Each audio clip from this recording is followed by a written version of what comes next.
guys, we are back. The game has made me get a beer. I've been giving up alcohol for a while, but it's made me start drinking That's what again. Tottenham does, That's what man. it does to you.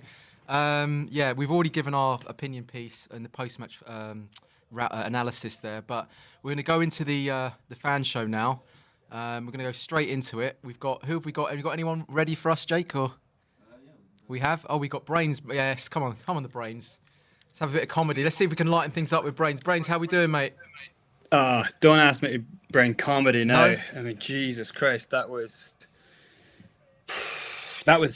infuriating. That was infuriating. Like, I mean, let's just get the obvious out of the way before going into that game. To stop ourselves from hurting by kind of constantly bashing our fucking heads up against the expectation wall. We are a bang average team. We have a squad that is not good enough to compete in the top 10 of the Premier League. Kane does not want to be there. The only highlights in his game are in his fucking hair. Yes, exactly. All right? This club is run by a mentally ill fucking psychopath Bond villain who probably enjoys skinning cats instead of just buying a Sphinx. Right? And You are doing the comedy. I love it. This isn't comedy. It is. The truth, man. But he views the club as a fucking money laundering scheme. Yes. That's what we're dealing with here. Yeah. So right now, we have like 60,000 odd fans. We have people who are paying over £1,000 for a season ticket. These fans are just being fucking robbed. Yeah. Like, you could say, well, no, like, but fans make the choice of buying tickets. No. People bought their tickets when they were announcing that Conte and potentially Poch was coming back. Conte took one fucking look at that squad and said, this team cannot compete. You have to pay me an excessive amount of money or promise me players are going to come, but this team can't compete. And they knew that, and we moved into...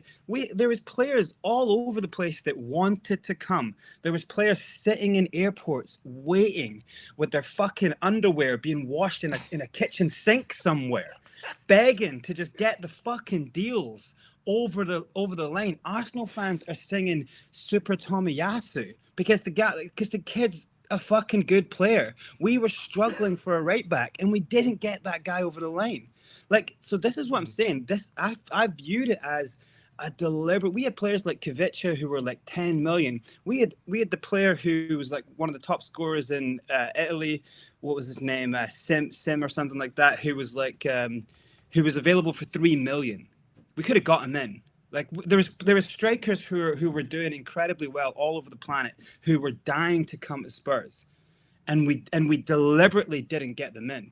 This was a concerted effort to keep Spurs fucking bang average, and yet rip off all those people. Going, it's daylight fucking robbery. Yeah. I mean, we can go on to the game now. I just wanted to get that out of the way. Like, once we understand what's actually being done at this club, then we can kind of like look at this stuff and kind of manage your expectations. Because sitting there watching a game like that, 100%, it didn't matter how bad Man United played. If we went 1-0 down with as defensive a formation that they came out with, if we went 1-0 down, it was game over.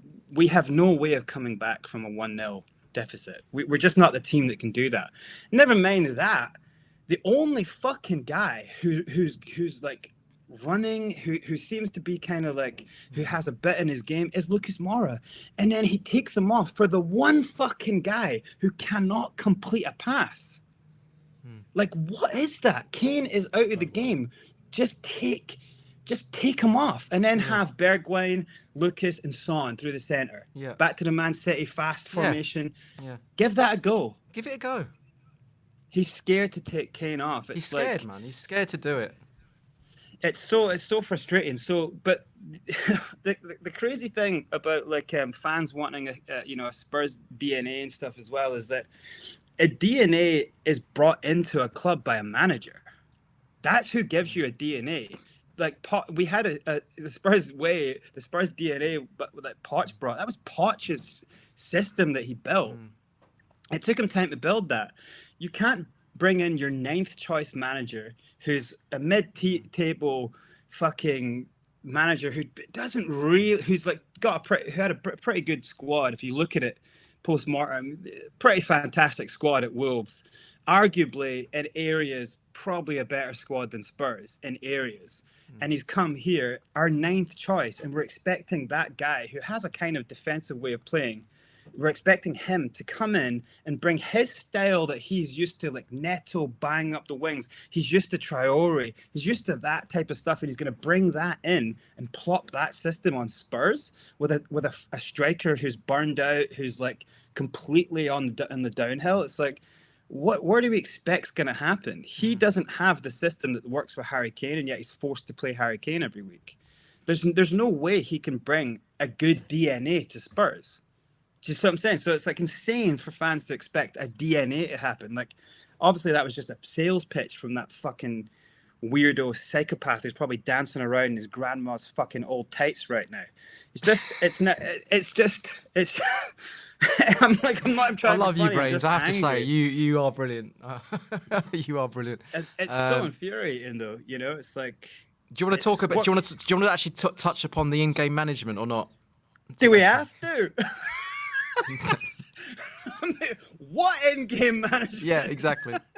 I mean, it's the incredible thing is that we're waiting for him for so long and so many games in a row. We're like, where's this guy? Where's the subs?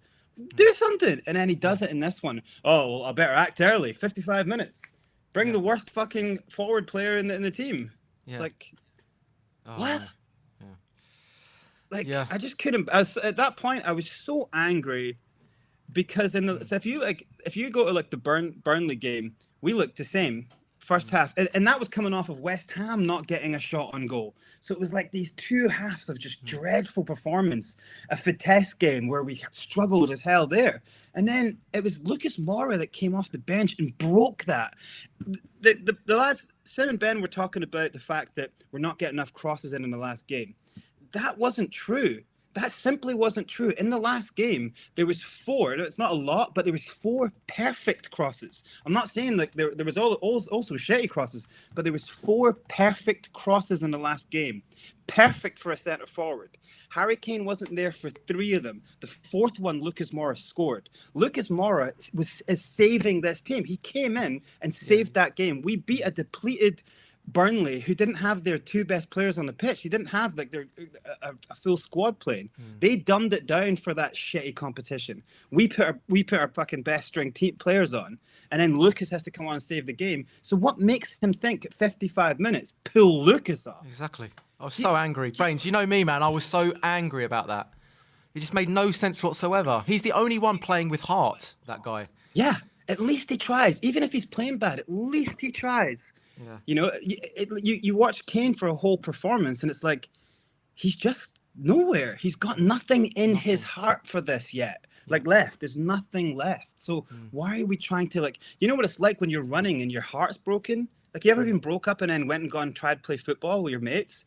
You've got nothing. All you're thinking about is how sore you are. So how is his legs going to be able to take the lactic acid builds up when you how are the legs going to take that if you're running on complete empty going, I don't want to be here. And I'm going to give these half-assed performances. I know these people love me in the crowd. I don't want to just come out and say, because you're not allowed to, oh God, kill him. Do you think the fact that Kane's not playing well is the clearest sign that he realises and represents the problem at Spurs? So almost he gave up a lot earlier than, 100%. The reason he's the way he is, because he knows how deep the problem is.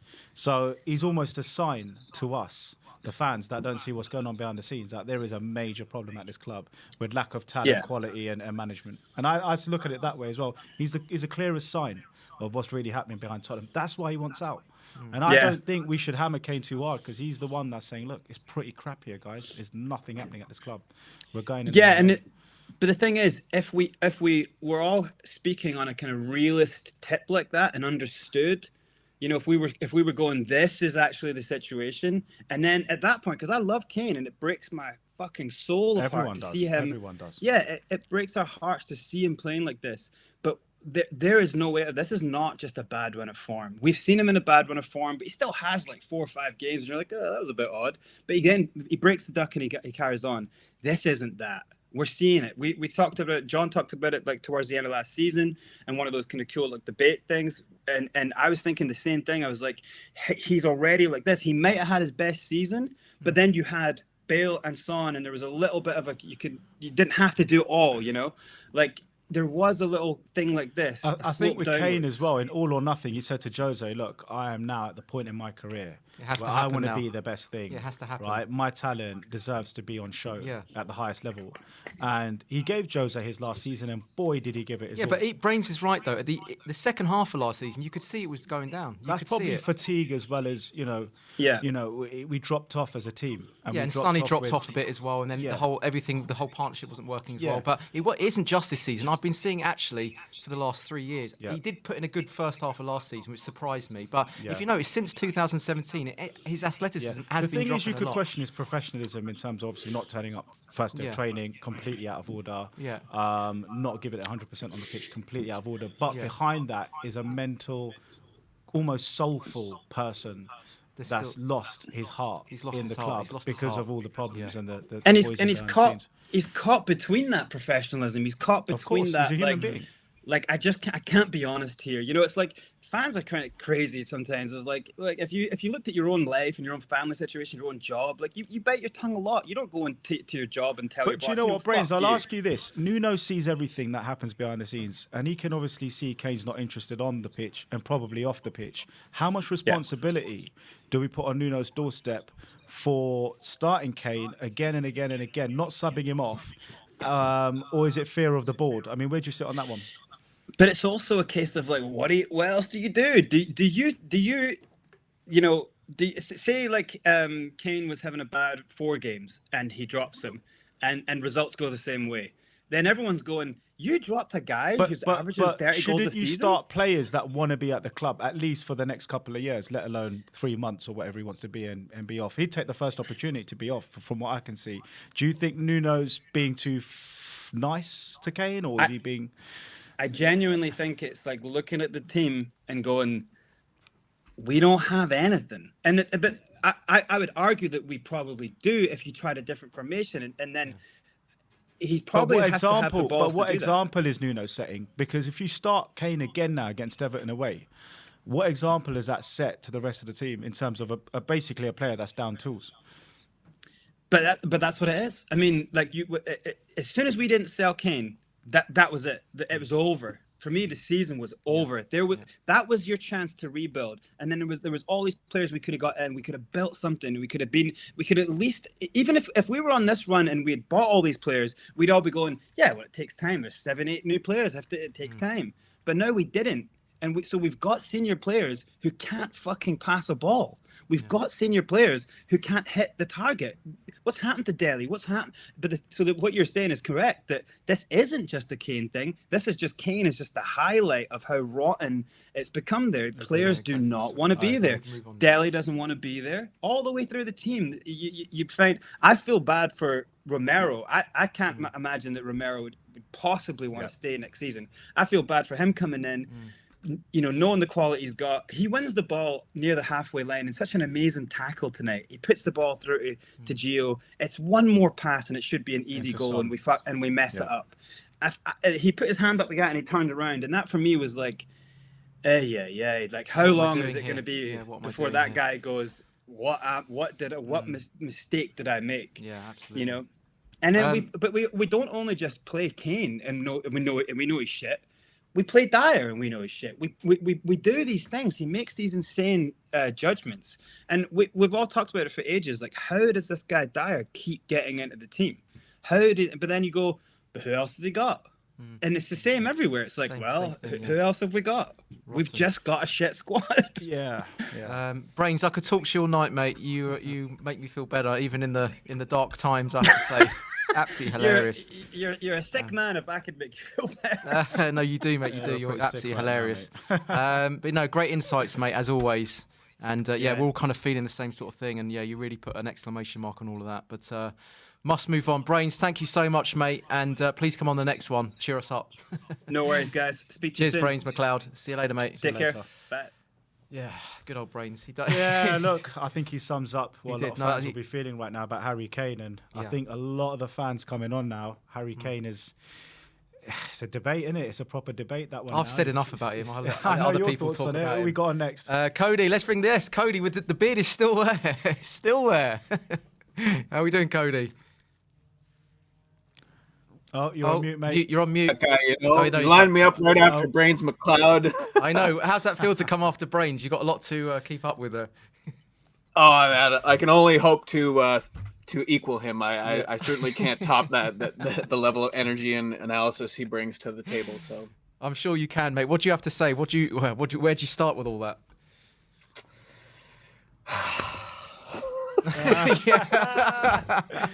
Go on, mate. man, I mean, it's just absolutely shocking that Tottenham Hotspur has become what we've become.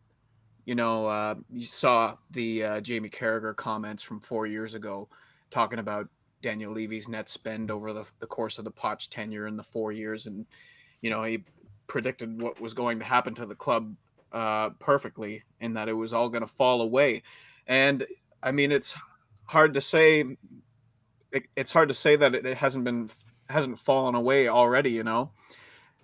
So I don't know. It's a very frustrating time to be a Spurs fan because we're at the bottom of the barrel right now, you know, and it's a long way up, and we don't really seem to have the players or the manager who are going to be taking us to that level. You know, at the end of the transfer window, I was saying, you know, it was a window that wasn't geared towards being competitive this year, and that's just showing now. But man, it is so difficult to mount a defense for Nuno Espirito Santo right now, the way that the team is playing. I mean, United could have played without keeper today. We didn't get a single shot on goal. And the thing is too, like after we went to Newcastle, I got into a couple of heated debates with some Tottenham fans over the second half because for me, the alarm bells were already ringing when we had this 3-1 lead and we were bossing the ball, but we couldn't create anything. We couldn't break them down, and that's literally the worst Newcastle performance that I've seen in years. They always give us a good game, especially at St. James Park, but they weren't even. We were just free to pass the ball as we saw fit, and we still couldn't. We didn't even get a single shot on target. And I said it then, you know, like the writing is on the wall for when we play better sides that we're going to get punished for performances like this. You know, we can't simply. It just wasn't good enough. And sure enough, you know, no shots on target in the second half against West Ham. 70 minutes to get a shot on target against Burnley in the Cup this week, and no shots on target today at home to Manchester United. There's just absolutely no excuse for it. It's abysmal, and yeah, I don't know how else to. Can I ask you a quick question, Cody? Arteta went through his pain. David Moyes went through his pain. The fans hated and wanted Arteta out. They didn't like Moyes initially. Do we as Tottenham fans go through this with the club, and there's reports coming out of the club, this is transitional, it will take time? Or do you think we just say enough is enough now? I've seen enough errors and poor decisions and lack of, you know, creativity that we cut Nuno? I mean, where do you sit on that fence? Because there is a part of the fan base which will feel like, listen, we're in a transition, and there's examples in the Premier League today doing well in the West Ham's and Arsenal's, where if you stick it out through these painful periods, you can come good. I mean, where do you sit on that one with our situation? Oh man, Nuno in or Nuno out. I mean, there's not really a defense for keeping him around. I'm really like reticent to ask for managers to be sacked. I just think that it's tough. It's like it's a bad thing. It's a bad thing when you sack your manager, you know. And we're looking at the quarter poll here of the Premier League season. But there's no tactics. There's no the substitutions aren't making sense. The energy from the players is not good. players are screaming at each other. Players' commitment levels are being questioned. I honestly, like, even at the height of when things were terrible with Jose, I was reticent to call for Jose to be sacked, and I still think, you know, the timing and everything was a bit of a mistake. I don't think I'm not going to call for Nuno to get sacked but I can't defend him anymore, if you know what I mean. I'm not trying to sit on the fence here, but the reality is Nuno was always meant to be a stopgap manager, you know, someone who is just supposed to get us through this season. And, you know, there's that clause in his contract where he can be released without compensation if he doesn't get top six. So it's tough. It's really tough. You know, like, he's a manager who was brought in. I'm not going to say that the intent wasn't for Tottenham to be a successful club with him. You know, I'm sure we wanted to win, but it doesn't look like a very good fit at the moment. And I don't know. The thing is, what manager is available right now that wasn't available in the summer that would want What to about come going here back right to now, Mason? you know? I mean, Mason's there waiting in the wings. Stop Do you it, think Stop Mason's it. a Well, better shout than currently what we've got? Yeah, you could do that. You could do that. I just worry that, you know, you bring in Ryan Mason and you're looking at Dele Alli and Harry Winks coming into the Exactly, team that's what I was again. gonna say, You know, Ryan Mason, you know,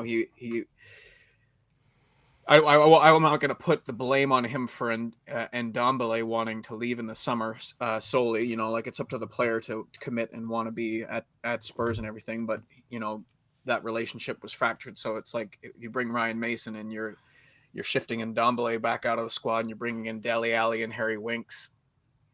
I don't know if I'm quite ready for that, but I mean, geez, the football is terrible. There's no defending it. It's just the worst football I think I've ever seen Spurs play. It's so far from what was promised in that statement back in May from Daniel Levy as far as the free-flowing attacking football. The players aren't playing for each other. They're not making unselfish plays. You know, that last pass, you saw it a couple of times against West Ham. You know, there was an opportunity to square the ball at the last second, and it wasn't happening, and players were screaming at each other. It's just all bad right now. You know, you really don't want to, like, be too overly reactionary in a situation like this. It's all bad. Is there any? Right, you made us feel better.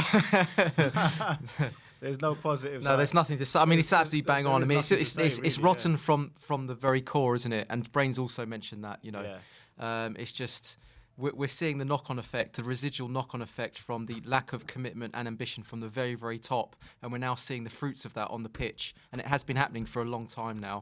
And you made the comment, didn't you, about, like, Kane is just he's the expression of what's wrong institutionally with the club at the moment. Yep. You're seeing it through his performance. His performance is the expression of what's going on for the whole club. Yep. It's rotting.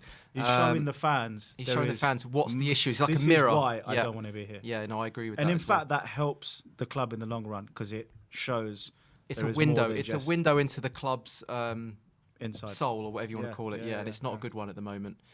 Yeah, the thing is, too, you know, there's an old saying, and that is, you're only as strong as your weakest link. And I mean, take your pick at who you want to point the finger at right now.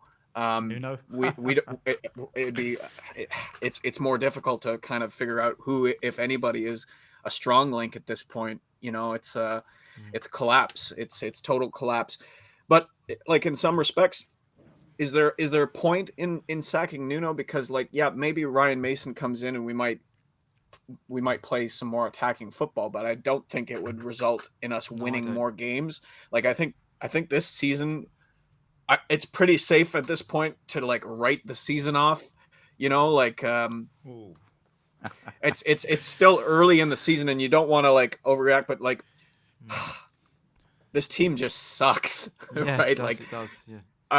And I don't know if that's down to the manager or if it's down to the players or if there's shared responsibility. They're kind of always shared, but, like, Nuno was supposed to be the man before the man. If we fire Nuno, let's say we fire Nuno and we bring in someone else, like whether it's Gallardo or we break the bank and bring in Ten Hag, you know, are we still so cemented in the bottom of the barrel here that whoever we bring in next will also be A victim. a victim of what's going on, because They can't perform like, miracles. if someone comes in here, and basically the only person that can come in here and get leash to like go through the storm, the eye of the storm, would be Pochettino. Yeah. But even he dropped off. I think Poch even was he another even sign. he ended up getting the sack. Like, the results Yeah. are what matters in the end. And if the results aren't going to be there, regardless of the coach, I don't know if we should be sacking Nuno or just riding his bloated corpse down the lazy river for the rest of the season. You know what I mean? Yeah, I agree. I actually think that Pochettino, given the resources, was actually performing miracles with us, working on a shoestring. Unbelievable, right? Unbelievable. So you bring any other manager and they're going to find it very hard to work to that same template. Yep. You see what I mean? But even Poch still couldn't do it because the conditions weren't right for him to thrive. Think Fabio Paratici and Levy need to have a sit down and think about. They have to realise it's them. That ultimately, the common denominator has to come down to the board and the ultimate ambition from the top. Shit trickles up, not always Absolutely, down. Not always down. Yeah. Thing is, you have a chairman who, under pressure back in May, made this statement about free-flowing attacking football, and like, let's be fair, that's historically the style of football that Tottenham have been associated with. Has it won us anything? Not really, but that's what fans yearn for, equally with the success. He was under pressure after the Super League debacle. He knew that he had to bring somebody else in to start making footballing decisions because the club was clearly on a downward path. You sacked arguably our best manager since Keith Birkinshaw. Yeah. You brought in Jose. It failed. It went away from what the principles and the, I hate using the term DNA, but like the DNA of the club. Yeah. And like, what did the interview between Levy and Paratici actually consist of? Like, what questions did he ask him? Did Levy just hire this motherfucker because he has a history of having difficult negotiations with him? And he's like, I like the cut of your jib, like, never mind the fact that he understands and acknowledges that, like, look at the pragmatic coaches who, like, you could argue Tuchel is a pragmatic coach, right? You could argue Conte is a pragmatic coach. There are lots of pragmatic coaches who have good success. So, like, when you bring in a director of football who believes in a pragmatic approach and you promise the complete opposite to the fan base, like, with Nuno goes, does Paratici have to go too? Like, is it a mistake to have signed him? Because he's not we all want the same goal, but the methods of getting there are not in alignment right now, and it shows. The product on the pitch is exactly what we're seeing, and that is we have a complete and utter mess in the hierarchy of this. It's a mess. It's a mess. A jumbled mess. Levy said in his post-season sort of report, didn't he, that he said, we understand that there's a way that Spurs have to play on the pitch, and we understand that we're not playing positive enough, aggressive enough, didn't he? And then now look at us. So the thing is, I think the DNA needs to be winning football matches before we go back to the 90s and but you win football matches by playing a little bit more on the front foot, fizzing the ball around a little bit more, so not just sort of sit back and wait for teams to. How many fans will say, smash you? Screw the DNA, I just want to be back in top 6, top 4 but how do you do that? It's through a performance. Yes, and if that performance means Jose Mourinho putting everyone back and winning, some fans will take that, although they'll hate it. We tried it and it didn't work. Because the squad wasn't deep enough. I think Jose potentially would have got us top 4 if the squad was deeper. You run out of options, don't get me wrong. The man's toxic to a certain point, and he does wind up people wrong way. But if you look at the squad depth, who can really take this squad and challenge with the Chelseas, Liverpools, Uniteds, Cities, even Arsenal now, I hate to say it, but they look like, they've got a chance. West Ham. They look fresher, more vibrant, don't they? And our squad it's not old, but it needs a major refresh. Do you know what? I think even Harry Redknapp could get more of a tune out of this team. Yeah, I think just on Fabio, Emerson's been a good signing, a good find. I don't know what he's doing at Tottenham. I think Emerson By the way, I don't want Harry Redknapp. I'm just saying, like Romero's been a good signing. Yeah. Emerson has potential as well. He's just hit the ground literally, first season, first few weeks, months, and Gill looks something good. But for they're the all future. kind of prospects, aren't and they're they? all potentials. Yeah. But I just wonder if Fabio tonight sits there, and I mean, Cody, before we let you go, I've got so many callers in the back end. Are you saying Nuno in for a couple more games? I know you're saying who do we bring in, but if you had to say yes or no, mate, I'm not sorry to put you on the spot, but are you swaying towards Nuno out and then we just work it out, or do you think still give him a few more games? Oh man, sorry to put you on the spot, man, but I want to know your views, man. We're gonna have to ask everyone the same question. Then we'll ask everyone the same question without emotion. You have to make a decision now, and the decision stays tomorrow. With your pragmatic hat on, not your emotional hat necessarily.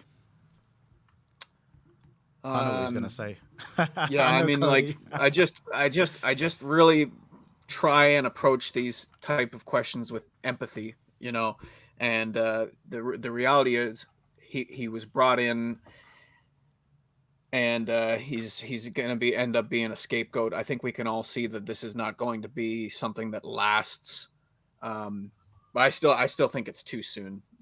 And that's not, by no means am I saying like I want to continue to watch what we watched today. We've got it out of you, Cody. Yeah, he's in for the time being. Hard, I get it. I'm not gonna say I'm Nuno in. I'm just gonna say I'm not Nuno out. It's you found it's a just third so option. harsh. we just can't be that club that hires and fires managers after 10 Premier League games. I just don't see that as being, because if I'm a managerial candidate, right? And I believe in my ability. If I'm like a Graham Potter or even a Gallardo or whoever, why would you come Spurs? And I watch the way that Tottenham treat their employees, right? Sacking Jose 6 days before a cup final, and potentially sacking Nuno after 10 games, right? Am I going to come here if they offer me the job? Thing is, we're backing ourselves into a corner of being a club that can only attract candidates who are either coming here strictly because of the money, or they're coming here because they are past their coaching prime and they've failed elsewhere, or they're desperate, So I don't know. Yeah. I don't know. It's a double-edged sword for me. Yeah, I know. I feel the same way. I don't think we can be knee-jerk, but at the same time, yeah, it's not good, is it? And it's not just that we're losing games 1-0. We're losing 3-0. Well, we love a 3-0 loss, don't we? Don't we? That's our trademark scoreline. That's consistent about us, that we lose 3-0. Before we let Cody go, I was going to say is United tonight, it was all about Ole out. El Sakiko, right? He's just won. The good news is he's in for the next few months now. And the board will sit there and say... He's turned a corner. Potentially fans will sit there and go, glad we kept him, right? I don't know where they are, 5th or wherever they are tonight. Arteta was the same. Moyes was the same. And we've seen it in the past. Some of the best managers have the worst starts. Pochettino won 3 of his first 9 games, and we're in the 9th game now. So history can tell you that, the best starts necessarily don't mean you're gonna smash it later down the line. I guess that's the only thing you can hold on to now, is somehow he's going to turn it around. But some of those decisions, even a non-footballing man wouldn't make. So that's the worry, isn't it? That's the thing. Yeah, that's the thing. Yeah. Cody, I'm sorry, I know you're about to come in with another point, but we've got so many on the back end. We're going to have to go to them. But, Cody, thank you so much for coming on, my friend. Yeah, I know we didn't speak for a while, but then you've come back on, and it's good having you back the last few times I've been on anyway. So find him on Twitter, Cody Mack. Just quickly plug yourself, mate. His Twitter is amazing. One of the best entertaining Twitters out there. So quickly plug yourself, mate. Oh, it's just at ComacDo if you want to find me on Twitter, but just be prepared for dripping sarcasm and more. Get on there, people. Basically, the Twitter version of what you've heard tonight. But take care. Great job, guys. All right, cheers, Cody. And, glory. Glory.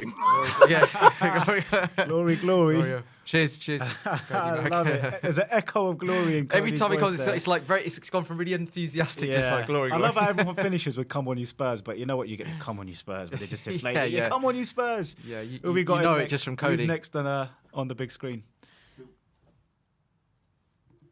Phil. Evening, guys. Just Phil. Right. I like that. Just Phil. No like nicknames or anything else. Just Phil. There is nothing. Phil, my life is something more than what I've just watched. All right, do you want to break that down? Go on, give us your take on what the what you just saw. I genuinely don't even know, where to look at. I know obviously the Nuno in or out is going to come up, but the players again looked off the pace. They didn't look interested.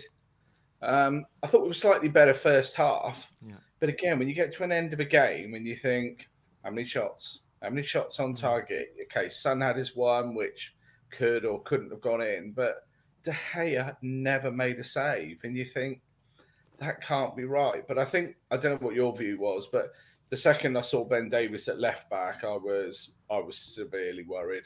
He just, for me, just doesn't anywhere near cut it, and I cannot understand why he played and not Reggie.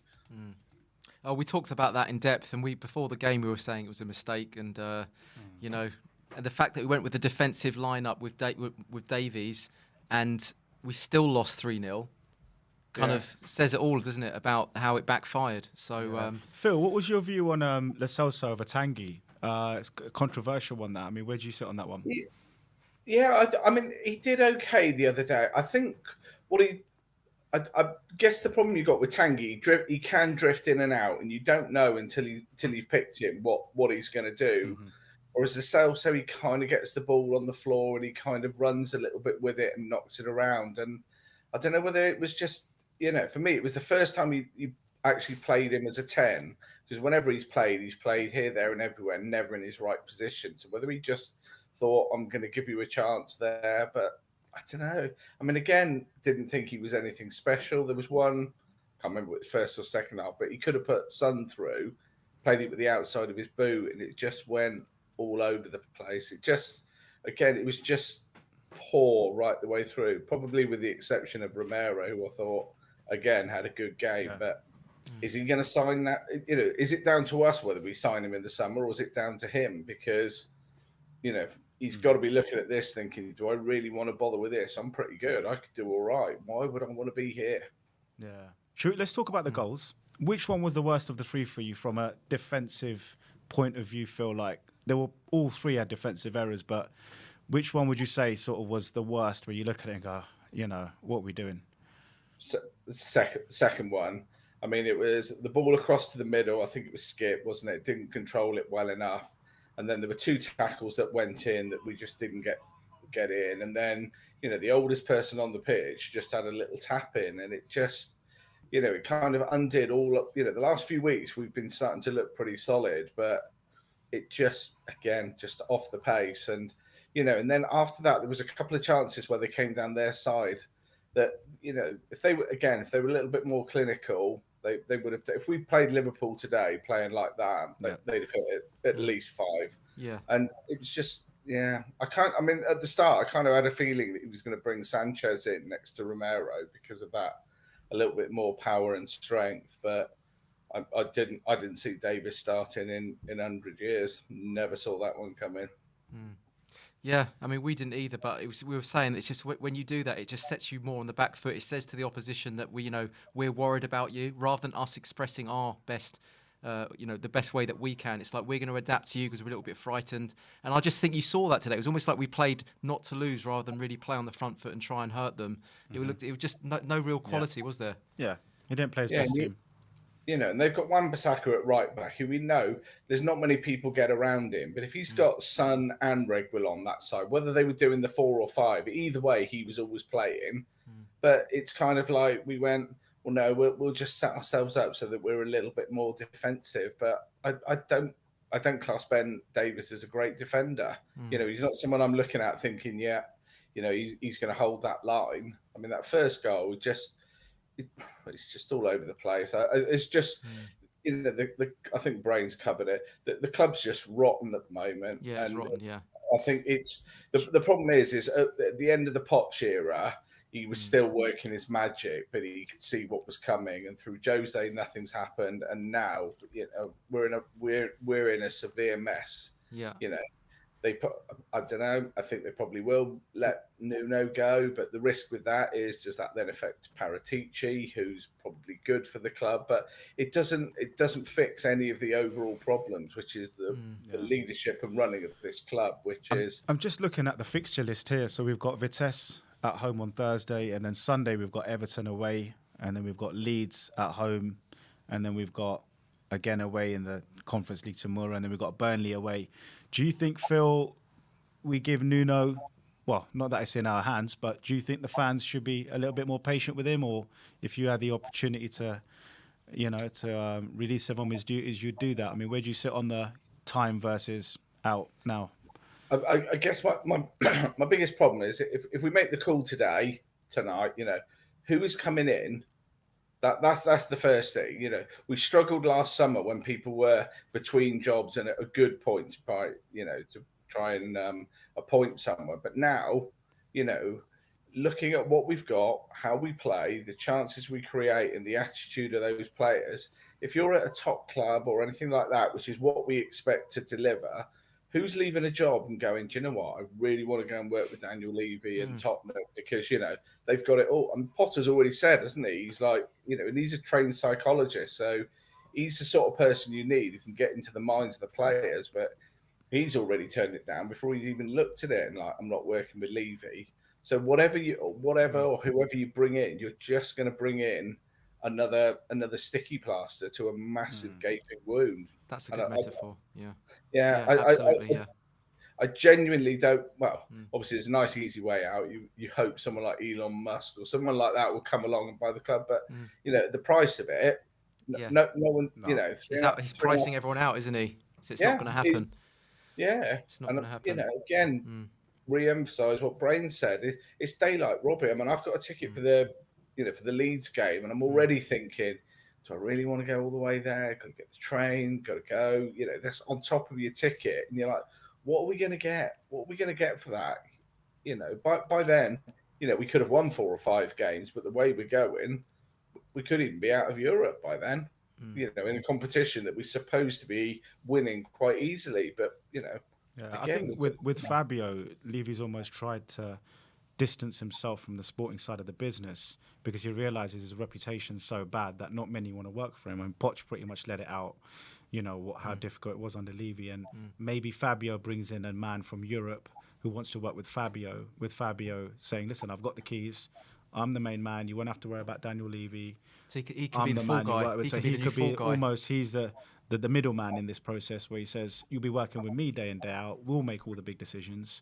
Obviously, I'll have a budget to work with, and that comes from above. But I'll be the man that you work with, not, Dr. Evil. So I wonder if Fabio can now turn some sort of magic for us and find a decent manager from Europe. I don't know where else we go really from here.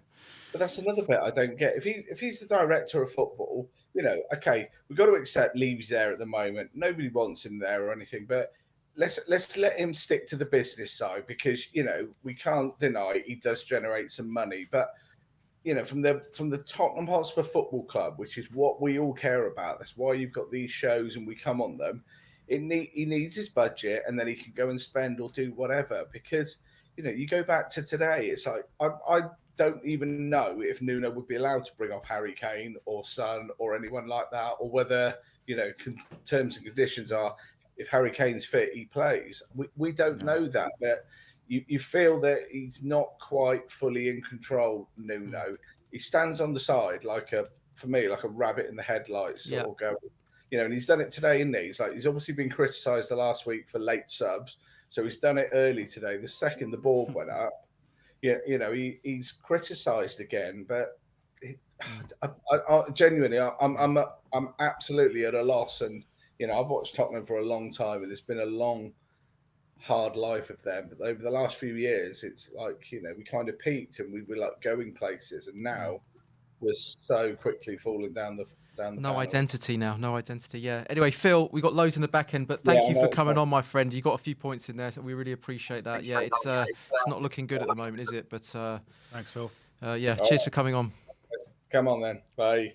Cheers, mate. Come on, you Spurs. No one's saying "Come on, you Spurs" anymore. We noticed. Yeah, come on, you Spurs. Glory. Come Forget on, it. lads. yeah. Cheer us up. Oh, who we got on now? This bit. Oh yes, I've seen this guy about. Yeah, who's this guy? I've seen this guy before. Seen him around. Right, let's Dave, put us out our misery here, Dave. Mate, your face tells a story, mate. What's going on?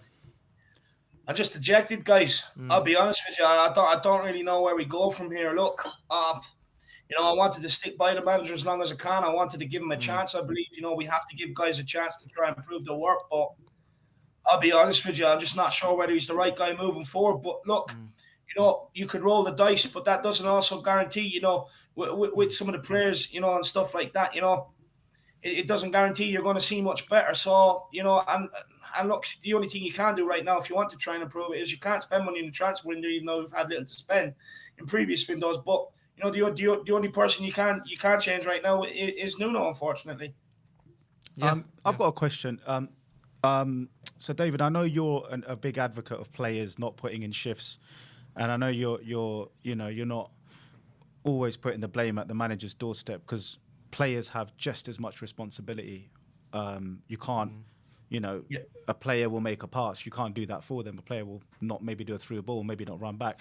How much blame tonight do the players take compared to Nuno? Because a lot of Nuno out's trending right now, but where do you see the players in this process? Because he came out this morning or yesterday and he said the players are not committed, and he talked about players and he said, I wish we had more commitment from certain players, blah, blah, blah. So it looks like he's weeding out the bad apples. Do the players take just as much responsibility in this, David, do you think? Or do you put more blame on Nuno's door? Look, I'll be honest with you. I think a core group of the collective of the players do have to take, a fair brunt to this as well. Because let's be honest, look, bar Eric Dyer, Hugo Lloris, Son and Kane, a lot of these boys have been here under Mourinho as well, have been here under Mason, and it's been the same fluctuation from one week to another. You don't know, whether you're going to play well, whether you're not. We've seen this squad cannot put in a full 90 minutes performance unless it's against someone like a Newcastle. Even then, you know what I mean? And look, the players do have to take a good bit of responsibility. Look, they have to look at themselves long and hard in the mirror. They really do. They all have to take a collective responsibility as well. But look, Nuno made the rod on his own back today. He selected Ben Davies from the very start. Every Spurs fan worldwide knew exactly what was going to come, what was going to happen. It was always going to lead to our downfall. That, I just don't understand it. That's on him. Look, Ben Davies is not good enough. Everybody knows that. But that's on Nuno. He made that call thinking he'd get more out of it than Reguilon. At the end of the day, he probably done it thinking United would stick to their guns and play the 4-2-3-1. But as soon as he seen Ollie changed it up, he should have said to Ben Davies, look, you have a cold. You're out of the match day squad. Reguilon's in. Because with Reguilon and Son, we're crying about creating goals. That's been our most lethal side this season. So you have to play Reguilon in there. You have to play him. Make the tactical change on the other side. Put in Tanganga instead of Emerson if you want to have that extra man at the back. If you want to shore it up a little bit, do it the other side. But you cannot take out Reguilon in a team that where we cannot create chances. You have to keep him in. Him and Son, that's where all the creativity comes from. Do you know what, though? I don't think it's just Nuno, because I remember last season at Anfield, I remember Jose dropped Reguilon and put Davies in, and he dropped Tanguy and put Lo Celso in. Yeah. So it almost seems to be a pattern, doesn't it? Like managers are doing this. They're frightened in these games against big games, of getting caught out. Yeah. And it seems to me it's like a negative, it's psychologically negative. It's basically saying, all right, we'll kind of batten down the hatches. Look, I can understand it against Liverpool. Man, we're talking about a United team that were there for the taking. Yeah, exactly. We're talking about a Man United team that were there for the taking. It's unbelievable. Liverpool, United, it's two different things altogether. Today, you have to go for the game. You have to go for it. United are there for the taking. Look, even there in the game, Shaw, Maguire, both of them got booked nice and early in the first half, yellow cards. Instruct Nuno, instruct Emerson, instruct Lo Celso. Any opportunity you get, run at the fuckers. They are clumsy enough to make another challenge and get sent off. Run at them. What does he do? He takes Lucas Moura off. I just do not understand what he was doing today. In fact, look, this game was dubbed El Sakaco. I was thinking, look, maybe the pressure on Nuno is a bit harsh. Maybe it's not to that extreme. But he's the one that crumbled under the pressure today. He did. Yeah, agreed. Exactly. No, he did crumble. Because we're always saying, like, make the changes early, make the changes early. He made the change early, and it was like the worst substitution you could have made. Yeah. You take off the one player that's playing with heart, making stuff happen, like really like showing some like guile. Yeah. And then you bring on a player that's just, David, where you at with Harry Kane, mate? Do we drop him for Everton away, or do you think we keep going with him? Do you know what? I'll be honest with you. I'm just at a point now where I'd try anything. I would try anything. Look, if someone said to me, put Eric Dyer up front, I'd give it a go right now. Look, don't start, man. Look, I just want to say, look, it hurts me talking about Nuno that way. He's a Spurs manager. I don't ever want to talk him about that way. But it comes a point where enough is enough as a Spurs fan. This is the lowest I felt since 1991, guys.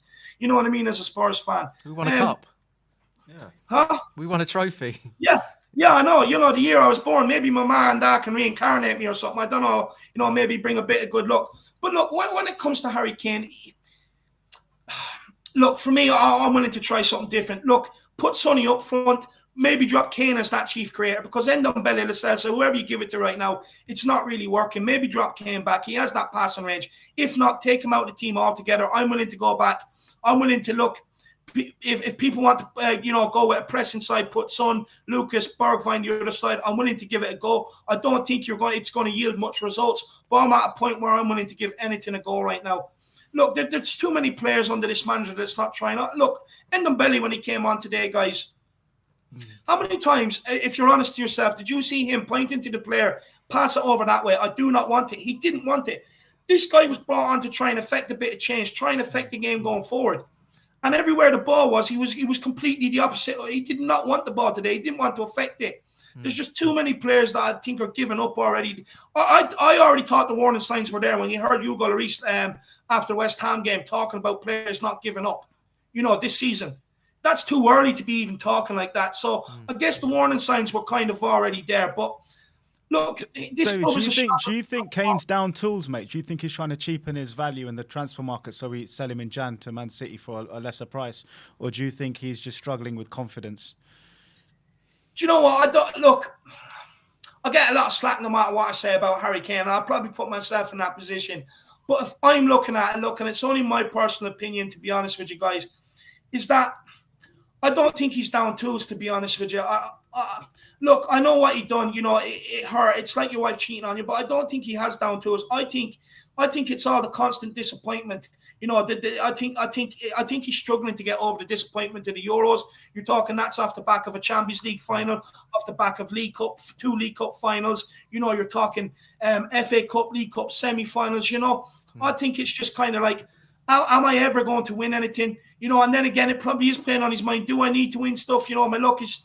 I don't know. I don't know. Look, I don't know, to be honest with you. Yeah, no, that's fair. I think that's a very good point. I mean, he's had so many battle scars, isn't he? He's battle scarred. He's battle wounded. National, especially the Euros. I think that was his one time where he went, "Do you know what? responsibility. All the disappointment could be like put behind me now if I win this as captain." And I think when he didn't win that, it was almost just a little bit like, well, where's the mojo going to come from after that? But then you have to question his mentality, right? Well, you're only human at the end of the day as well. You know what I mean? You are only human. But you can't be the best if you can't get back. Yeah, but he's a superhuman, though, guys. He's on a couple of $100K a week. You know what I mean? At the end of the day, he gets paid to get that sort of stuff. Right at the end of the day. And look, for me, I have to say, look, even if it is whether it's because of the disappointments or whether it's because his heart's not in it anymore, if he's put out there, he still has a responsibility and an onus to us fans around the world to be putting in a performance. He could be doing more closing down. He could be running harder. When the balls are going into the box, make sure you're in the middle to be able to try and get on the end of them, not standing at the back post. He could be doing that a bit more. But look, creativity across this whole team is massive. At one stage there today, Bergwijn, Ali and Kane all made for the same run, all pointed for it in behind. And Ben Davies again, like last week, passed it back inside to the centre-back. They don't want to play these sort of balls. We are nowhere near brave enough going forward. There's not enough creativity. There's not enough movement from everybody involved that, going forward. There's none of it. It's completely void of it. And look, you're talking about the chairman. He put out a message at the end of last season about the match in the Aston Villa match day program, talking about wanting to play the Tottenham way DNA. How much importance the fans are to the club. He done a video this year about the Tottenham DNA, playing the Tottenham way. I'm sorry, but guys, this is far from it. You can't even get.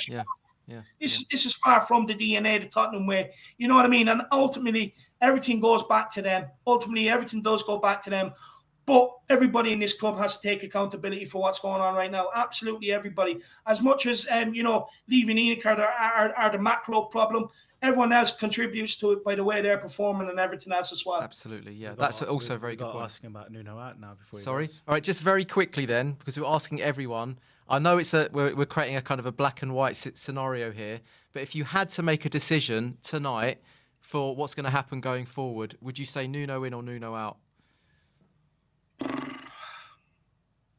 Where do you go? That's the thing. Look, right now, I'll be honest. Do you go Nuno out, Mason in, David? No, I That's don't a want serious to. question. Please don't say that's Mason. No, that's a please. serious question, guys. That's a No, serious look, question. where I'm at right now, look, the thing is, I don't want to end up in a position like we did when we sacked Jose. You have nobody ready to replace to come in. I don't want another interim. Right now, what we need is a plan and an identity going forward, and something that us Spurs fans can genuinely get behind and see prospering. We cannot go through another interim. At the end of the day, if they're going to get rid of Nuno, there has to be someone in place, that is going to steer this ship forward. I actually believe we're at a situation now. Once you get rid of Nuno, I think we're as far back as Martin, the old days, where you're looking for someone to kind of come in, because back then, like similar, we're out of the UEFA Cup. We're not even UEFA Cup. We're in Europa Conference League. So that we need someone to kind of come in, put that football and philosophy back into the club, take it forward, and then hopefully another big guy can come in and take it on from there. I think that's how far back we've fallen right now. It's not good enough. As we sit here right now, look, this kills me. I'm a big believer in trying to give everybody a chance, and a fair crack at the whip. But as it stands right now, looking at things, it's only getting worse. It's not getting better. It's not getting better. It seems to be getting worse and worse and worse. Today we were coming in here, worried about creating chance, but ultimately we thought our defense was good enough. Now, we improved defense. We were thinking maybe we can hold them out and maybe nick this game with the way we play, stay in the game. But ultimately, the defense let us down today as well. So the problems seem to be getting a lot worse than what they do, getting better. You hear Nuno asking for patience. You hear about his decision on Ben Davies, what he said about and stuff like that. Look, I'll be honest with you. I haven't watched the press conference fully myself. I want to watch it and listen to it. But I have no doubt he probably sounds like a man that's probably feels like he's So what was the answer? What was that quick fire answer? Sorry. Sorry. Stop me from waffling. As I stand right now, I think he has to go on. I didn't want to say it, but I think he has to go on now. Wow. Yeah. We're going to have to move on. Maybe emotional. Maybe tomorrow you change your mind, David. Maybe in the morning you might. No, I probably could. But like I say, look, what I'm like. I'm emotional after these games, whether we win or lose. You know what I'm like, guys. Look, I do say that with an air of caution because, like I said, you can't sack him without having a replacement lined up and a vision. Exactly. Fans won't have it. Yeah. And at the end of the day, you could sack and bring someone else. The same problems could still be here because of some of the players and maybe the efforts they're putting into. Yeah. So, look, there's definitely player power in that dressing room. They can get managers sacked when they want, so they know they can down tools when they want. Until that culture is rid, I don't think any manager that come in here is going to be given a fair crack at the whip and has all the tools to succeed. Yeah. Look, on a positive note, one of the best channels in the business. You want to plug yourself, David? And if you're doing a show tonight, let everyone know, mate, where they can next find you.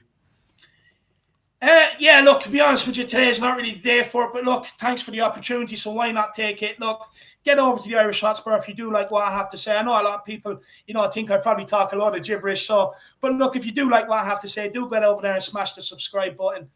But look, honestly, I love this channel. It's where I come from. It's the ones that gave me my first crack, on a fan cam and stuff like that. So at the end of the day, I owe everything to this channel. And big up Josh and John holding the fort to let the boys go down to the game.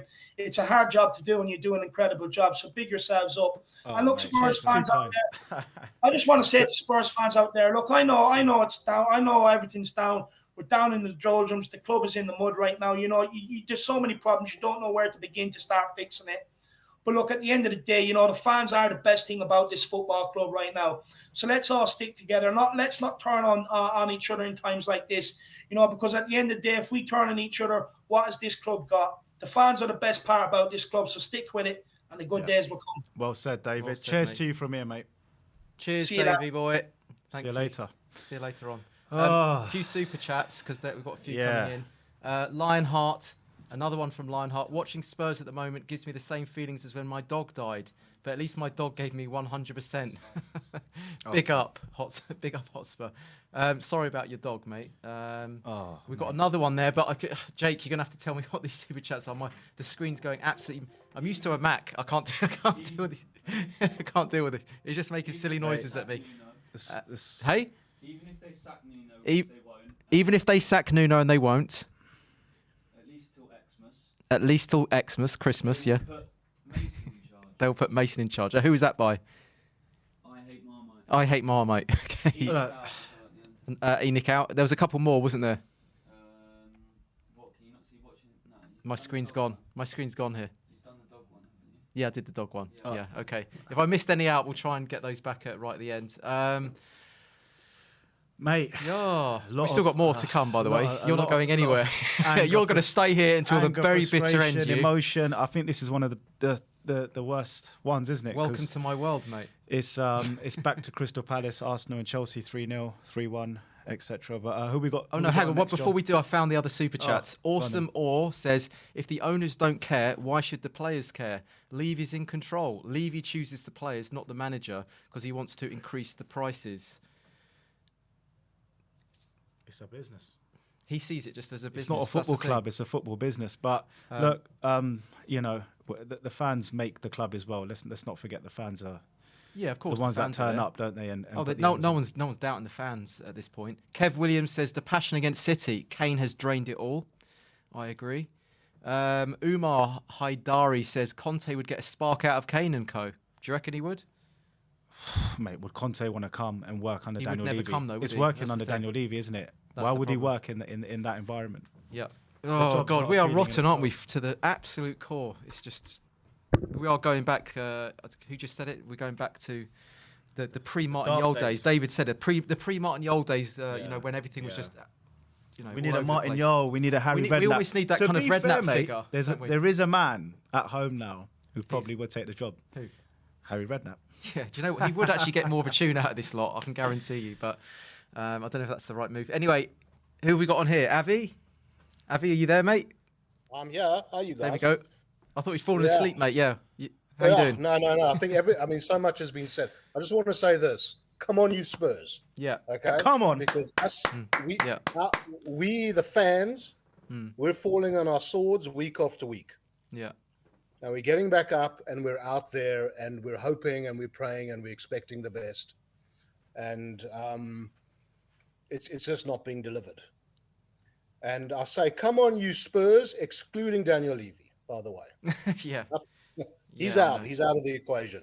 Yeah. I know what you mean. Like It's times like this when fans come together you make for, it, for the wrong reasons, if you know what I mean. Because this is like the typical cliche thing of like, you know, we all have to unite as a fan base. We have to, you know, mate. like you said. It's, but you know, the thing is, we're showing passion because we love our club, and it's just frustrating because you know we're not. We get close and then we fade away again, and then it has to build up over a series of years, isn't it, Abby? It's yeah, exactly. You know, it's one of these things where we seem to have gotten to these heights and now everything's just fallen apart. It's quite unbelievable. I mean, tonight's game, it's a bunch of individuals thrown on a pitch and told to play football. That's what it looks like anyway. I don't know what the strategy is. I don't know what the tactic is. I can't understand the substitutions. I can't understand why Davies is playing as opposed to Reguilon. I can't understand why I can't understand anything about it, to be absolutely honest with you. And least of all is what I can understand is the lack of passion, the lack of fight, the lack of sort of nous in terms of what we're supposed to be doing against a team that just got thrashed the week before. Completely annihilated. I mean, this is probably, one could argue, the best time you'd want to play United. And at home. Avi, do you And, think do you think that Liverpool result was probably the worst thing that could have happened to us? Because having seen them get battered by probably the best team in the league, maybe in Europe, was almost a bit of an opportunity for complacency, and maybe the players took this a bit lightly. Do you think there's something in that, or do you think? Not from our side. I think logic would have dictated that they would have come out fighting for something. You know, they had to do something on their side, right? I mean, they weren't going to come out and, you know, that first of all, they always play well against us, generally speaking. Yes, a year ago we did beat them 6-1, but generally they'll come out fighting, and that's, I think, what the difference here is, isn't it? We've lost every London derby with West Ham 1-0. I mean, we just can't get a shot on goal. We should also be in that mentality. We should also be coming out saying, damn, we've got everything to fight for here. We've got to prove that we're better than this. They came out and did exactly that. Yeah. And we did exactly what we did last week. I don't know if I'm right. I hope I'm wrong, but no shots on target. in that None. whole game. In the whole game, In the whole game. I don't know if I'm wrong there, but that's what Sky's Yeah, I telling me. think you're correct, and I think it is no shots on targets. I saw the stat afterwards that we're third worst off when it comes to shots on target in the league down thus there with far. Norwich. Down there with Norwich, and actually, I don't know if you guys managed to catch Nuno after the game when he was asked, "Why did you play Davies?" and his answer was consistency. Now, I was like, Reguilon's been like one of our better What, players from this Burnley? season. From that, one game ago. I swear to you that Yeah, what his does he mean words by were that? consistency. What does that mean? I don't know what Yeah. that means. What does that mean? Consistency. That was his answer to that. And why did you play? Why did you change the midfield up? Was he had a good game against Burnley? And why did you sub Mora? Yeah, This exactly. one blew his answer. Yeah, This is blew the my finale, mind. isn't Yeah, it? what was the reason? What did he say? John's we interested in this one. we wanted more one-on-ones. What?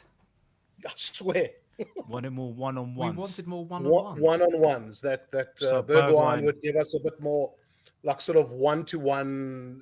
I mean, that was his answer. You'll check it out. He's off his rocker, that man. Mate, this. And when I watched this, because I was like, I was like, what are you? I don't even know what to That's say. just, he's I mean- just in a different. on the planet, isn't left, he? Bergwijn came in on the left, didn't he? Yeah, Yeah, And who did he replace out on the left? he placed Mora. Mora. Yeah, on the left. Or Well, I mean, Sonny. Mora was obviously Yeah. playing all over the place, wasn't he? Yeah. All over the pitch. So he's trying to create a. What did Bergwijn do really when He he was came trying to off? introduce a bit of pace. One thing Mora doesn't do. If I had any constructive Be advice to careful. Mora, and I'm going to be carefully with you in the studio, is he doesn't take it to the byline enough as an out-and-out winger, which is where we're Yeah, he lacking cuts creativity inside a on the lot. right-hand side since Yeah. Gareth Bale left. Yeah, And I would love. it's because he's not a winger. I would that's love why. for him to try and take it down the byline Yeah. and whip it in more. Yeah. That's the only bit of constructive advice I have for Yeah, Lucas but he's Moura. Is playing. he tries to cut he's in. not a winger. That's why he doesn't do that. He's not a winger. So in terms of He's width, being we played lack out of position. We lack width. I'm not saying taking him off was the right decision, 100%. But where we lack width with Moura, Yeah, we lack width. do you know what I mean? Then From we a don't, person we don't get in that enough position. from the right. Yeah, That's And why we need- Emerson was taking. We up end those up with Emerson positions. going down the right. Yeah, exactly. No, I agree with that. Avi, So- any final words? Yeah, I just wanted to say that can you imagine what poor Bergwijn must have felt when he's being subbed, and it's not his fault that he's being put on, that he's being subbed, and every fan in the thing is chanting, "You don't know what you're doing." Yeah, that must be hard on him. Yeah, I know what you It's mean. hard. I mean, Yeah. it's just the whole thing's a What, mess. what was the? man. I couldn't really. What was the fan reaction like when Mora came off? Because they cut to a few fans and there was like disbelief from the crowd. The chant you could hear was, "You don't know what you're doing." Yeah, that's what I was singing here. Yeah. Yeah. I mean, so in other words, Nina doesn't know what he's doing. In answer to the question, if you're going to ask me in finality, I have to say Nuno out. Yeah. It's just, I'm sorry, just it looks like the guy just looks clueless to me. He looks out of his depth, and especially when they Absolutely cut to him at the clueless. sidelines, he's always like a little bit like he's like confused as to what's going on, and that's really worrying. Because Yeah. when you see a team when you see your team losing 3-0, you decisions. want to see the manager getting angry, like, no, this isn't what I trained you to, like, on the pitch. He's on the almost training sitting there ground. saying, "It's he's not almost my there fault. going, I can't believe it's not- it's it's not- 3-0 down again. I came here. I enjoyed it. I experienced 62,000 being in charge of a good, like a big club with a lot of history, and I think I need to go home now. I think it's they get paid more for being sacked than they do in a job sometimes, and you can't blame them for that because What do you mean they get paid more? most managers get paid more on compensation. Oh, I see what you mean. I Yeah. can't remember his compensation package, but I think from what people are saying, top 6, and there isn't any compensation. Or there must be some compensation, but it's less. So he's just been brought in to kind of just He's come in to get sacked. to have is a that what go, you're saying? just to have a go, have a feel, walk around, have a tour, And then leave. But I want to ask you something, Avi, as well before you go, mate. Harry Kane, really quickly, mate. Where are you with the Harry Kane debate? I am. I don't think Harry Kane should be playing right now. I think he should be given a break or 2 games, and I think that Harry Kane's having a laugh at Levy, in the sense that you broke a handshake, mate. Now watch how little you'll get from me. I'm telling you, I don't know what else it Yeah, is. I agree. He doesn't want to be there. I mean, you're forcing a marriage based on a marriage contract. and I think that's obvious that That's a good one. That's a it's not great gonna work. analogy. That's a fantastic analogy. Yeah. And And I think It's a divorce. I think Harry, they must take what they must take, and let Harry. He's been an amazing servant. Let yeah, him rock on with his career. absolutely. Yeah. Not going to do Yeah. it, yeah. And I agree. That's a very balanced opinion. It's not like drop the guy for it. It's just like, yeah, just have a couple games out, just see Yeah. what the team does without him, and then even bring him on for the last 15 minutes of games. Just let's try a different dimension. Yeah. Yeah. I mean, do you think he's lost confidence, or do you think he's downing tools? I think he's emotionally drained from what happened to him over the window.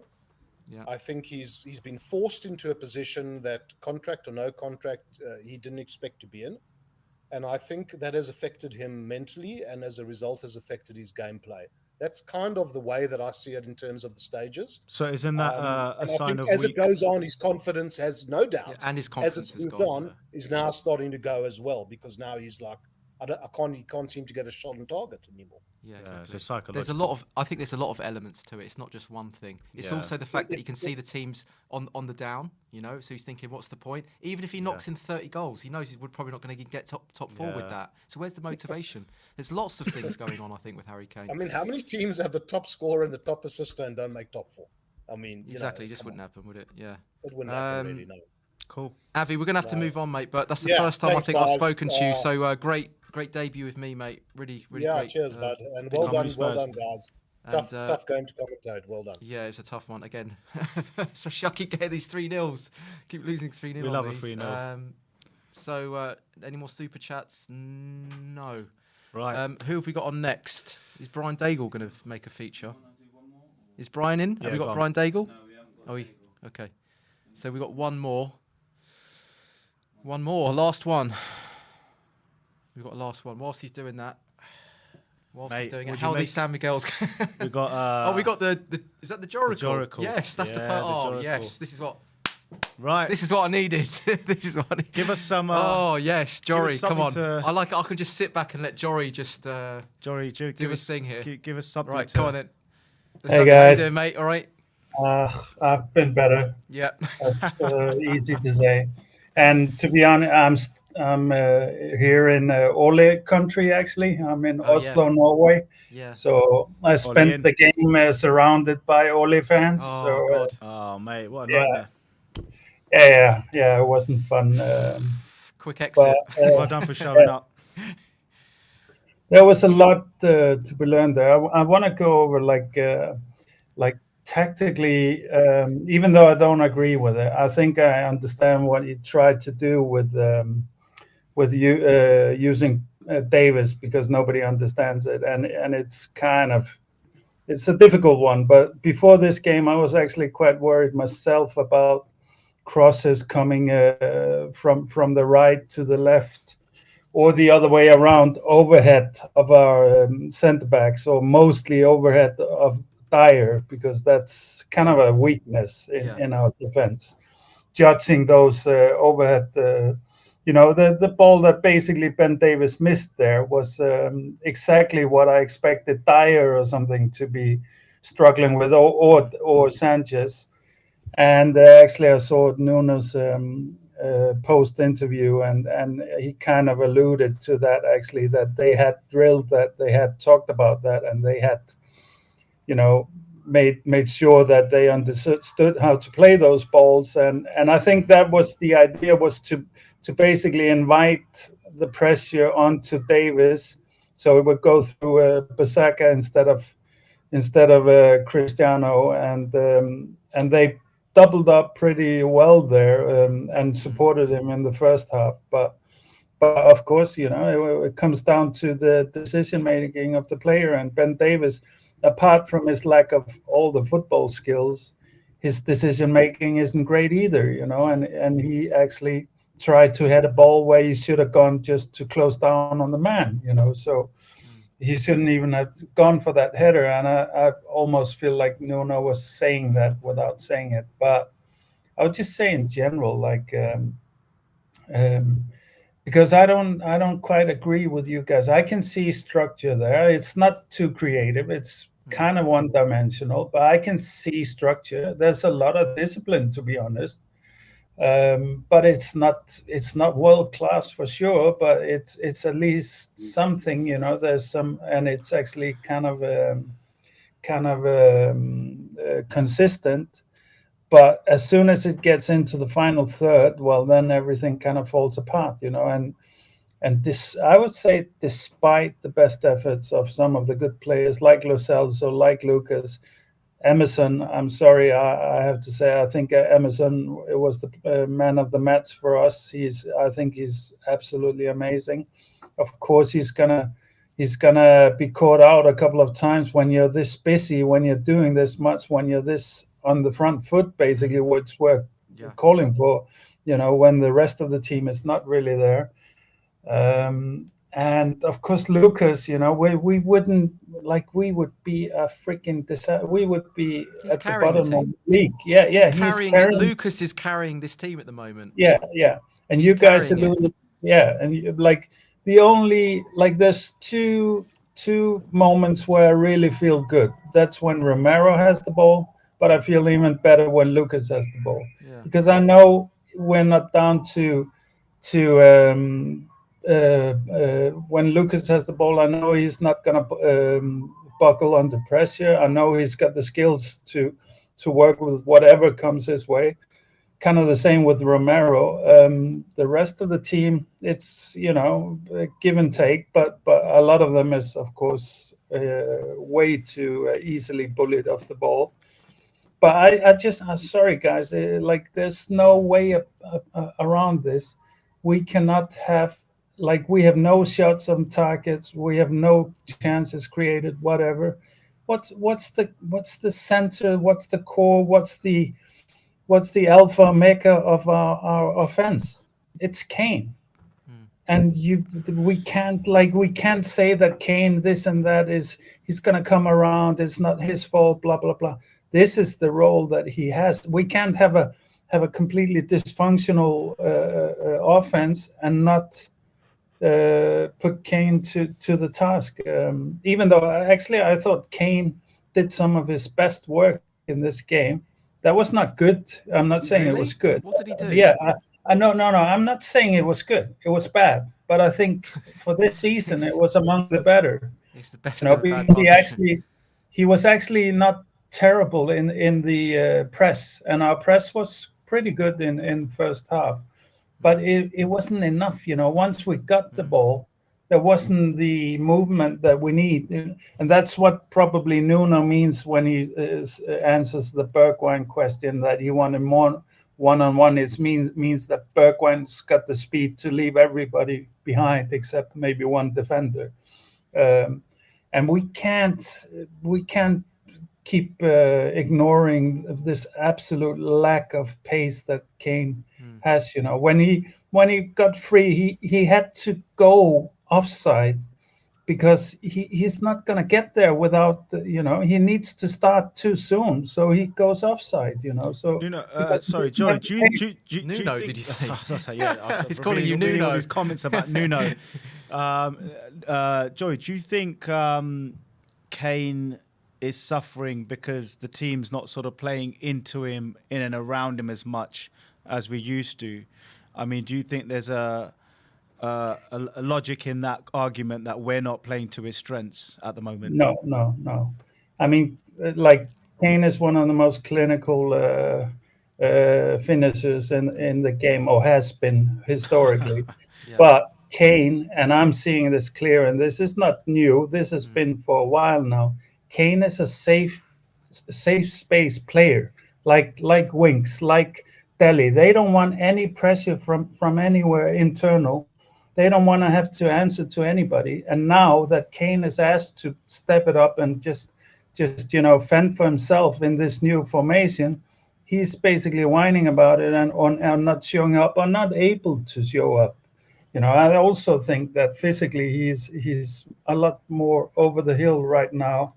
Hopefully he can get back, but I'm not sure about that either. So agree. See, would the solution be to leave him at the game, leave him at the team for 3-4 games to refresh, reset, and come back ready? And set a message, set that- precedence that, from- like, you know, That's we're the saying. solution. Yeah, because from November I the think end, be good. we've got a game every 3 days till Christmas. I just think just leave him out the team. Do we Leave him on the give bench him- for 2 games just to show that it's not all about him. We're just like, you have to earn your stripes. You have to earn your place. Exactly. That's all we're saying.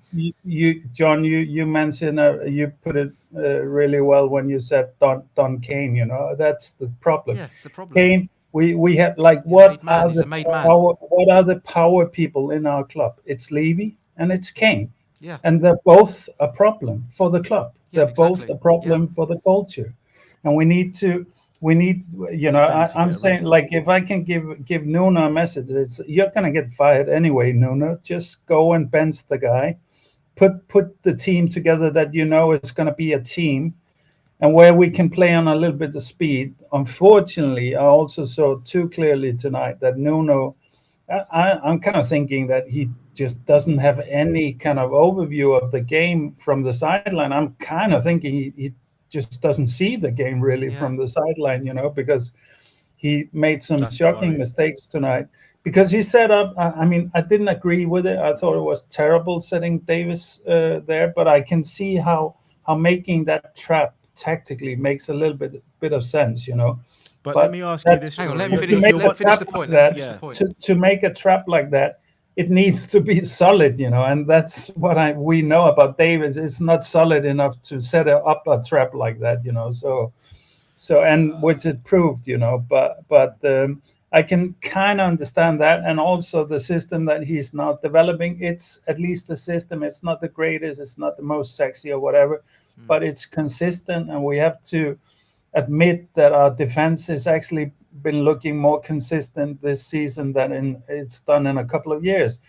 But you know, once he gets to substitutions and stuff, he made basically every mistake he could make there. Yeah, you know. Really, our defense is looking better. I mean, we've shipped in what's that? 3 or 4 games losing 3-0. 4 games. Yeah. 4 games losing. So, what makes you think that the defense is looking more solid? I think that's more when we get overrun down the middle. I mean, there's all kinds of problems. It was dire. It's been dire. It's been Davis this game. It's been Sanchez as well. It's been down to the individual stuff, of course. But I think in general we've been able to deal with pressure in a much more coherent way than we ever did last season.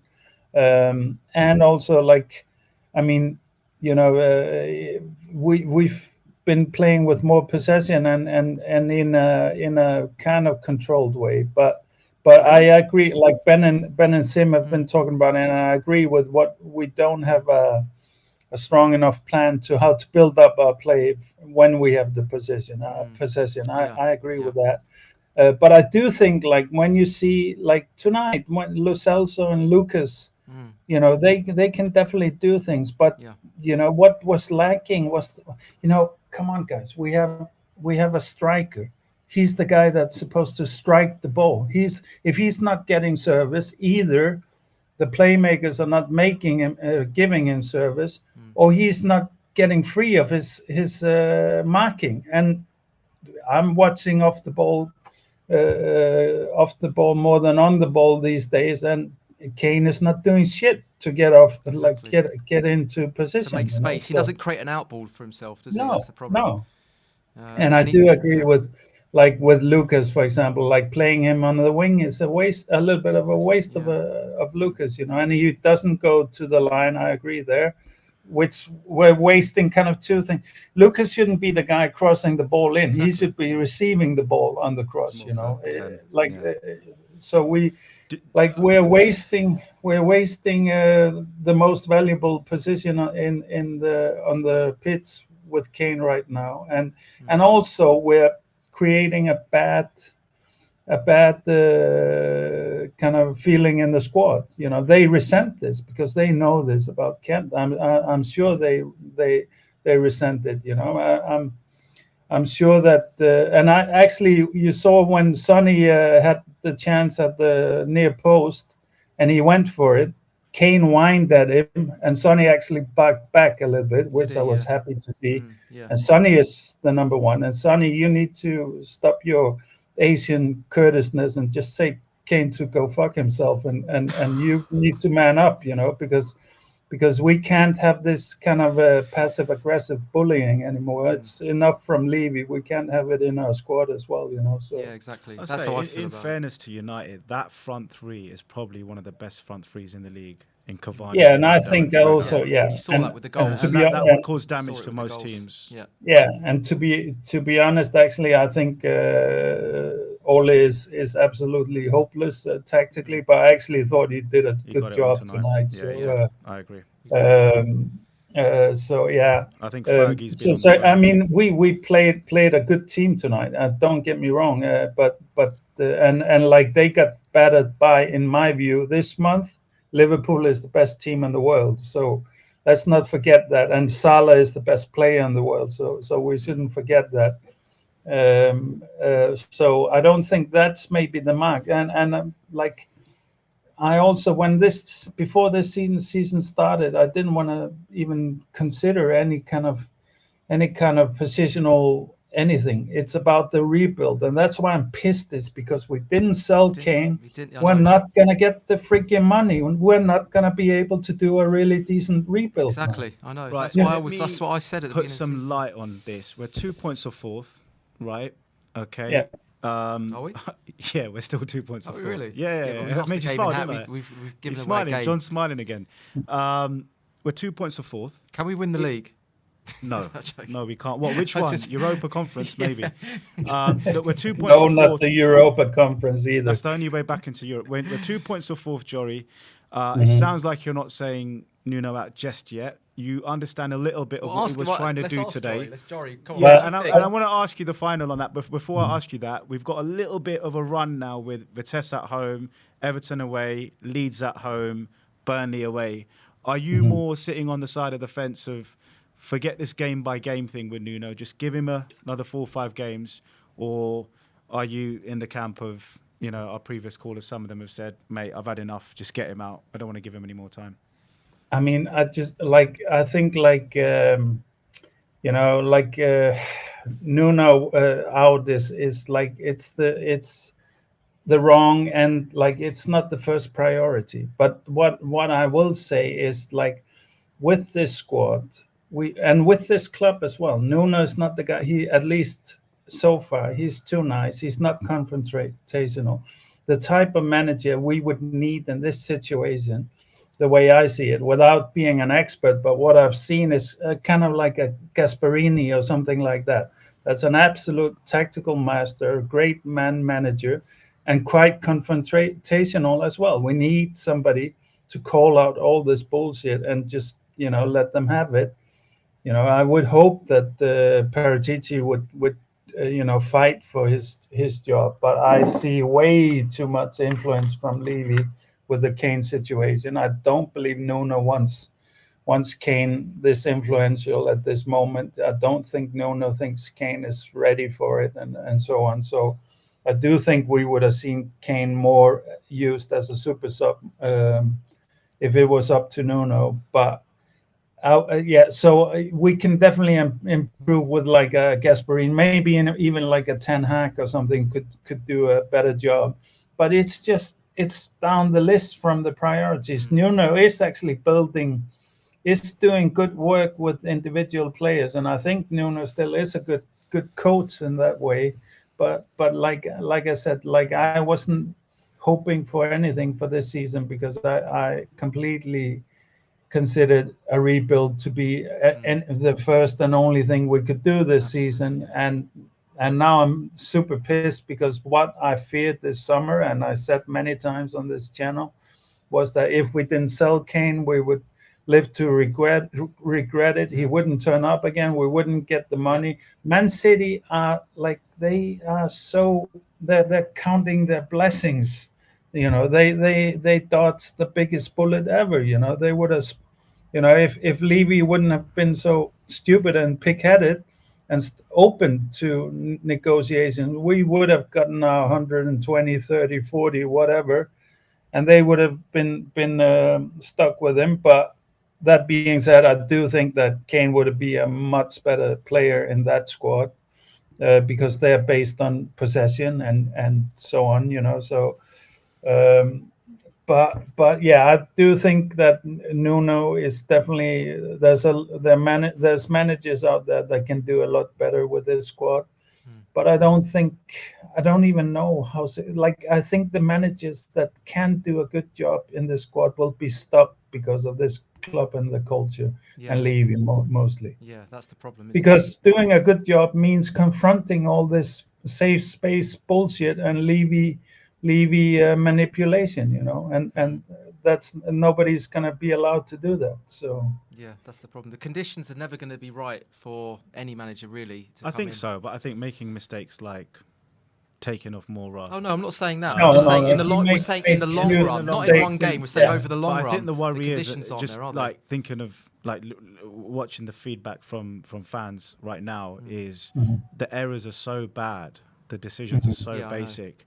Mhm. What hope do we have with this man? Because give me something to to hope go for? on, to Yeah, I hope know, for. yeah. But, And I but think what that's are the you problem, hoping isn't it? for, though? Are you hoping for top six or whatever? I don't. To me, I think it's the that's a little subs bit and the of selection and the in-game management that worries a lot. We keep hearing about in-game management from fans, and this is what fans are talking about: is selection and in-game management is not anywhere near top six quality to compete with the clubs that are going to be in and around that position. And that's the worry: is there's a DNA issue with Nuno here, if you know what I mean, in terms of his basic decision making. Oh yeah, we all call I that think out. Yeah, that's the worry. and if isn't you it? actually were to take all our players, yes, I mean it's threadbare. The squad's wafer thin, but if you go player for player, there's no way we should be knocking around like mid-table with the players that we've got, right?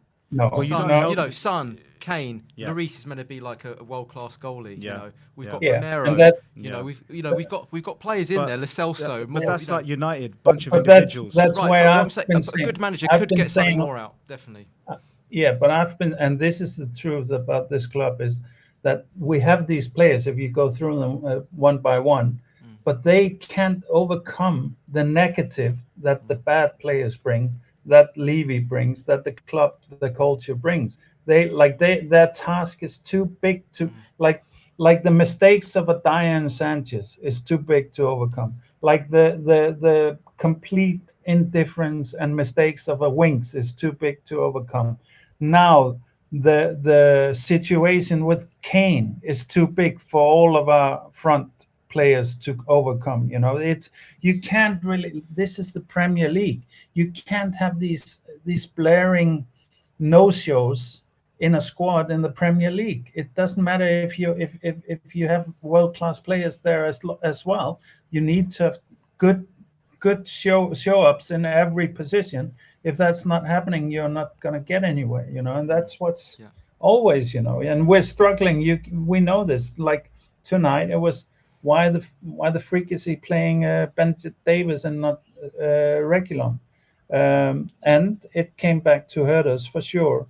But all of it, because we only have the 11 now, and to be honest, I want Kane out of that 11. I would move Son in on the middle and have Bergwijn for the speed. I agree with a lot of the criticism of Bergwijn, and maybe he won't ever come true. I don't know, but Bergwijn does have the ability to hold the ball, and he has enormous speed. And a Sonny can actually use that speed. Kane can't use that. Well, this is the problem when we become so reliant on Kane that we became so vulnerable that we're now paying the price for that vulnerability. What do you mean vulnerability? In terms of not refreshing the squad. Yeah, should have sold him. Should have used the that money to when you refresh. put all your eggs in one basket, you hope that basket doesn't fall through, and it's fallen through, and now we're paying the price. Yeah. Tottenham, Barcelona, it's kind of the same, Kane is our Messi problem, really. Yeah. And Ronaldo at Madrid. Jory, thanks for coming on. You were the anchor leg there, so you rounded it off nicely. Great job, by the way. Sorry you had to deal with the Norwegian fans tonight, with the Ole supporters. Well, they were nice enough, but you can imagine standing in a like a full pub, everybody screaming, and you're standing there like an island in the middle of the pub, So slowly put the jumper back on to cover. Well done for representing Tottenham out in Norway, thanks for repping. Yeah, of course, every time. Alrighty. Take care, Cheers, guys. Jory. Take care, mate. See you on the next one. Bye. Bye. I never asked you, Josh. Nuno in or Nuno out?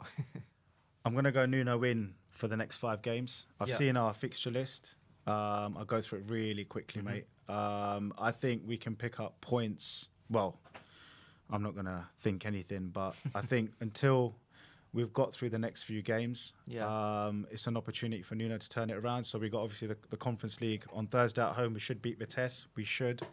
Famous last words. We've got Everton away. Now Everton are indifferent with form, so let's hope we can pick up a point there.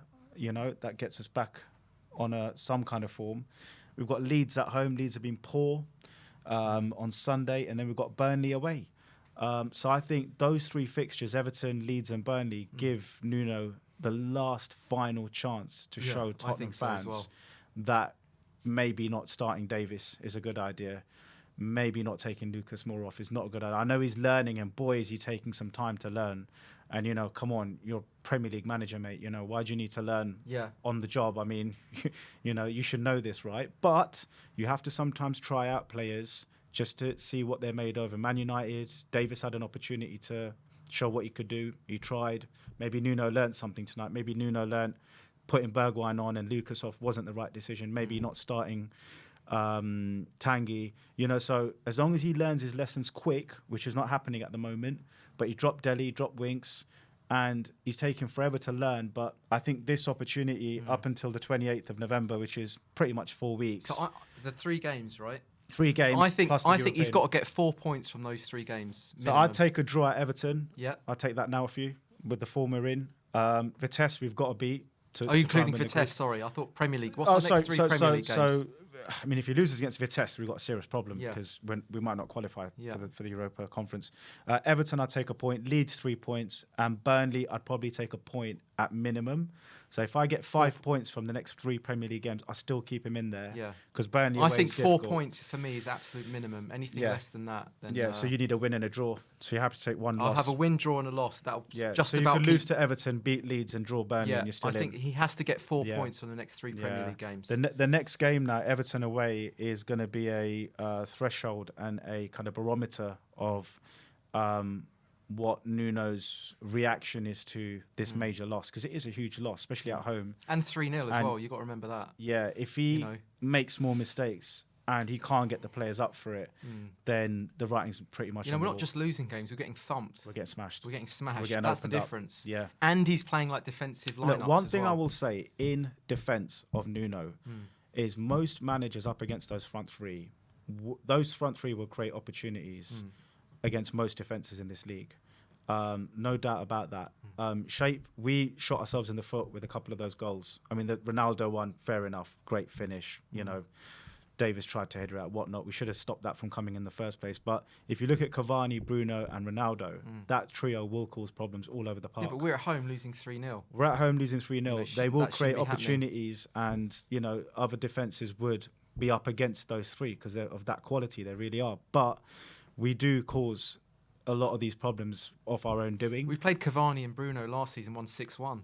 Yeah, but I just think the way Ronaldo's movement today, he was brilliant. I thought Ronaldo's movement, I can't wait to watch it back. The way he was just stretching us and constant being immense. I know, but to go from 6-1 at Old Trafford to losing 3-0 at home, that's a bit of a jump, slightly isn't it? different. Yeah, I mean, look. And that can't just be because of Ronaldo. Look, world-class players are world-class because, they have that extra instinct in movement. And today I saw Ronaldo, a bit of a mini masterclass. We did help Ronaldo, don't get me wrong. Yeah. We helped him massively. And Cavani, but just when you watch that game back, I can't wait to watch it back. The way those 3 just bossed us, they created so much panic, and we didn't help ourselves.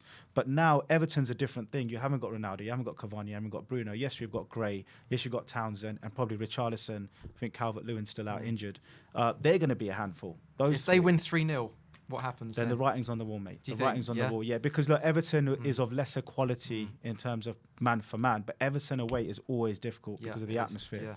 And we don't have a great record there. So I think if we lose 3-0, if we get battered, there, then I think the writing's on the wall. He's got to win the next 2 games. And the thought of sacking another manager is just like, mate, when are we going to get the right man in charge? Yeah, we're going back to the 90s here. That's the worrying thing. Revolving door, mate. Let's finish on something positive, shall we? Thanks to Simon Quells. Something positive. Well, you started drinking again. Yeah, I'd given up booze, and it was so bad. I had to take something to take the edge off things. Yeah. But anyway, look, thanks everyone for watching the watch along. Thanks to Jake in the corner that you don't see. He does all the hard work. We do the easy bit. Thanks to Super Chats. There's one from Ardavan Hamisi, but I can't see it because it's sort of underneath. Have you seen the new He's News Telegraph just now? He's saying, have you seen the Nuno News Telegraph just now? Well, go on. Is that it? That was it. That's all he said. That's all he said. And the truth sets free also super chatted, so thanks for that. Yeah. All right, so that's it. Josh. Cheers, pal. Oh, it says fighting to keep Tottenham job, apparently, the Telegraph article. Yeah. Yeah, unfortunately. Anyway, Josh, welcome to the welcome to the House of Pain. Welcome to my reality. Yeah, my 100% record's gone. It's gone, mate. I brought you down to my level. To my level, but yeah, it was great to be in the studio, mate. Thanks, and I'm on having Twitter. you here. I'm on Twitter on Spurs Spurs Debate TV. Follow me on Twitter, that'd be great, and YouTube as well. Spurs Debate TV. There we go. And yeah, I've lost my 100% record, mate. I'm devastated. That's all because of me. All right, we're done. Come on, everyone. Spurs. Come on, you Spurs.